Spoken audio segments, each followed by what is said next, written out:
Welcome back to HQ. The most exciting 2 minutes in sports coming your way this afternoon. Here's some things you need to know ahead of the 150th running of the Kentucky Derby. The race will be the richest in history as the purse has been elevated to a guaranteed $5 million. The favorite, Fierceness, 5-2. He moved to post 16, was originally post 17, and get this, 8 of the past 13 winners started from post 13 or wider. That's 62%. And of course, this one, the first of the Triple Crown series. We welcome you back into our CBS Sports HQ studios. Haley Sutton, Jeremy St. Louis. We welcome in our wagering experts, Tim Doyle and Mike McClure, who are going to bring the energy and help you make some money at the Kentucky Derby. So let's start with what wagers we should be making, gentlemen. Tim, I'll come to you first here. Aside from a nice mint julep, how does one prepare for Derby Day? What wagers should we be making?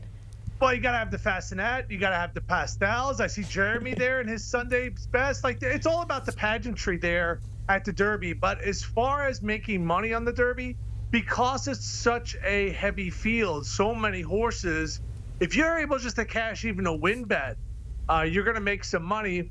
Unless the favorite wins, then you just have to bet more on the favorite. Exactas are the first two finishers. If you hit a trifecta, you're going to get paid. And if you're lucky enough, Mike McClure, to hit a trifecta, which is the first four finishers, that could be just a 10-cent bet that could get you paid. So because there's so many different horses and there's so many people betting on, oh, I like the color of that horse, oh, I like the name of that horse, the pools are enormous. So if you're able just to cash a bet, you are going to get paid.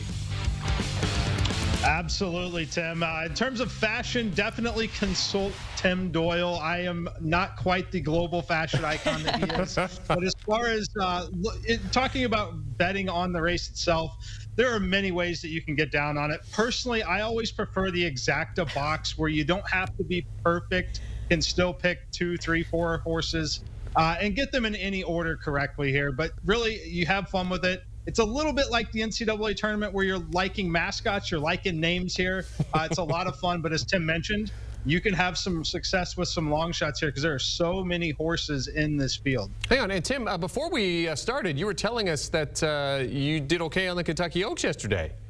I did. I cashed the winner of the Kentucky Oaks. I had the daily double. I also pushed forward, which is a real, I'll just say it's a real degenerate thing to do because I was holding Kentucky Oak Will Pays with 3 horses, and then I pushed forward with my bet today. So before I even woke up this morning, Jeremy, I already had action on the Derby.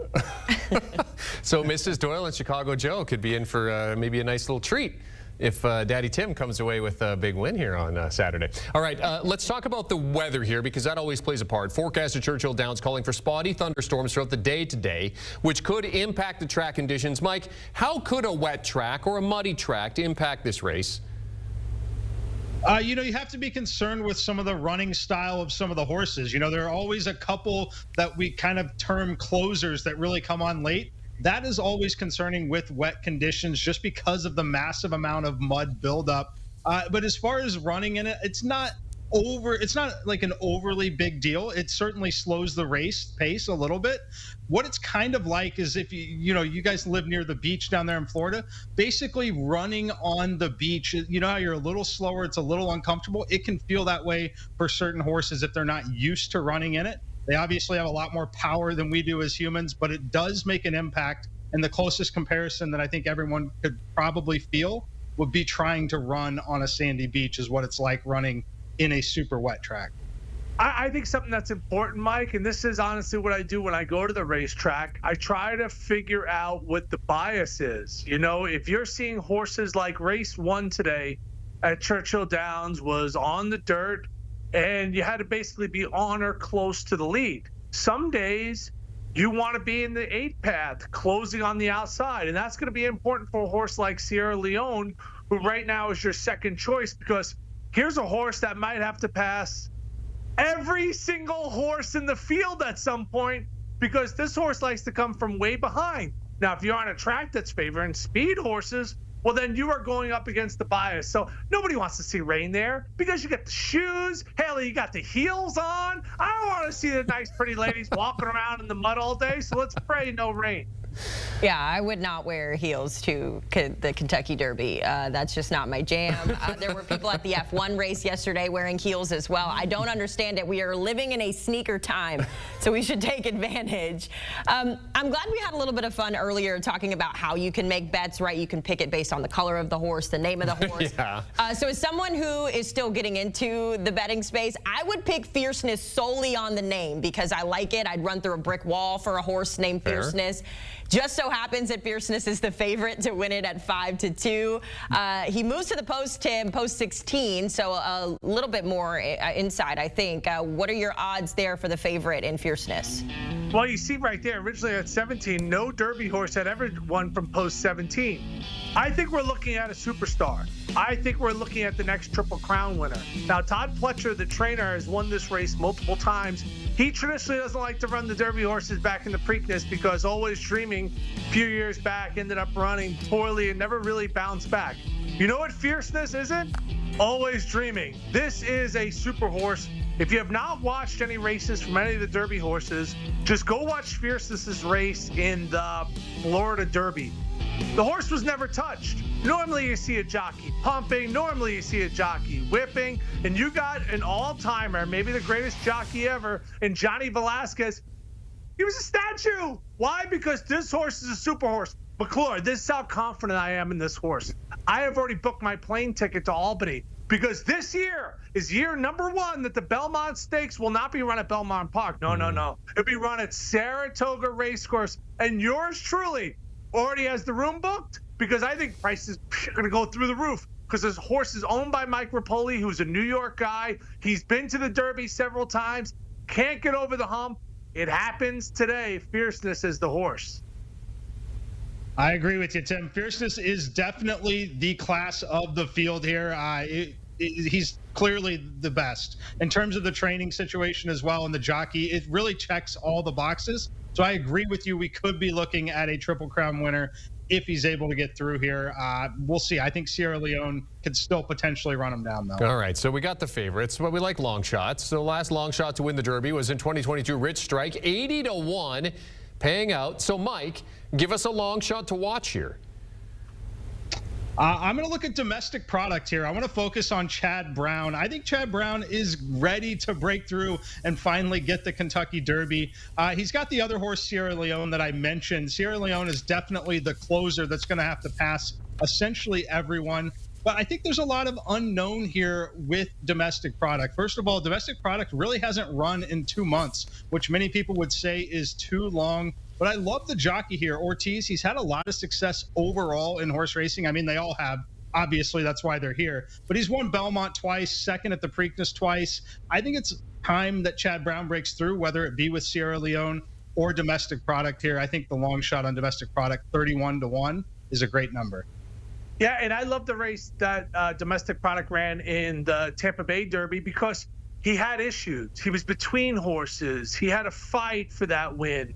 You know, with this stampede of so many horses, you know, getting the proper trip is going to be everything. What do I mean by that is you don't want to get bumped or blocked or bumped into or left in the starting gate because then all of a sudden you are going to be behind a wall of horses. My long shot pick is going to be Forever Young.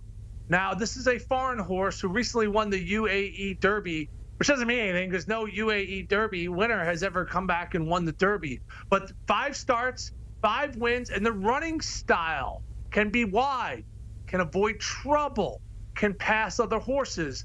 A lot of things can position early so it's not trying to close. I think Sierra Leone may be the best horse. But when you have to pass 17 horses, like there could be some things that go wrong along that path. So I think Forever Young is live and kicking. You see Derby winner last year, Mage. Haley, Jeremy, do you know who gave out Mage last year at the Kentucky Derby? That's right. Guess. Yours truly. I do. Right. So I gave out the Derby winner. Last year I gave out the Belmont winner. I would love for look for a price this year, and I think something to watch for in this race because they always post the times. If you see 47 or 48 and Fierceness is first, second, or third, this race is over. You see 45 seconds to the half, then all of a sudden Mike's horse Sierra Leone looks big. Now the closers come into play because I don't think Fierceness can go 45 to the half mile and finish the mile and a quarter race. All right, for the casual horse racing fan, maybe new to betting as well, you can also bet the trifecta, which in horse racing is winning first, second, and third place in the correct order. So, Tim, help the people at home understand the trifecta and give us your picks for it this year. Yeah, and I could tell that you're starting to dip your toe in the water, Haley, and I love it with the horse racing, okay? We just got to get the outfit a little more pastels, okay? You can wear the Jordan ones, and no doubt, like you can, but you got to bring the fashion. The trifecta, this isn't something I normally bet. I mean, it's hard enough picking the winner, Mike, and now we're trying to pick the trifecta. I'll give you an exacta that I like, which is first two finishers.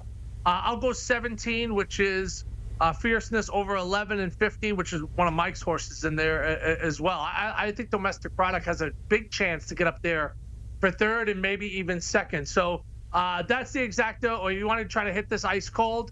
If I hit this ice cold, I will no longer be working at HQ. I'll tell all the bosses, you know who you are. Bye-bye. Like, I'll be off on a beach somewhere, okay? So those are my top three picks in this race.